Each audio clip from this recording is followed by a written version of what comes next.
Habari vijana wa Afrika. Leo ningependa tuzungumzie kitu kimoja ambacho sote tunacho, lakini wengi wetu hatuna uvumilivu nacho: muda.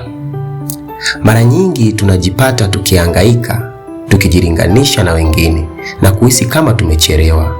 Lakini ukweli ni kwamba katika safari ya mafanikio, kila jambo ni suala la muda tu.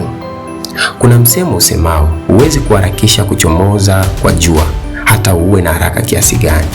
Usiku lazima upite ili asubuhi ifike. Kila mbegu ina majira yake. Ukiacha mbegu ardhini leo, huwezi kuamka kesho na kutarajia matunda. Sio overnighting process. Inahitaji maji, mbolea na zaidi ya yote muda. Maisha yako na malengo yako ni kama mbegu. Usikate tamaa kwa sababu huoni matokeo leo. Ni swala la muda tu. Kabla ya juhudi zako kuanza kuchipua, ulitakiwa kuwa na uvumilivu. Maandalizi kabla ya fursa. Watu wengi wanaona bahati, lakini hawajui miaka ya maandalizi iliyofanyika gizani. Muda huu unaopitia sasa, ambapo unahisi kama hakuna kinachoendelea, ni muda wa wewe kujijenga. Unajifunza, unakosea, unakuwa.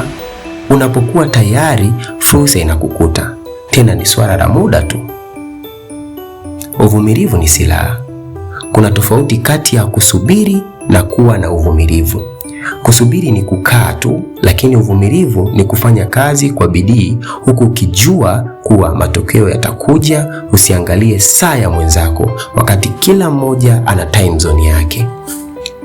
Ninachotaka kukuambia leo ni hiki: kama unafanya kazi kwa bidii, kama una nia ya dhati na kama huachi kujaribu, basi usihofu. Usiku wako utaisha, milango itafunguka na yale malengo uliyoyatarajia pia yatatimia.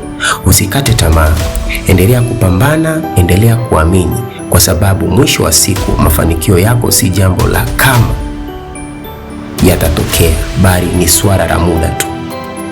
Asanteni sana.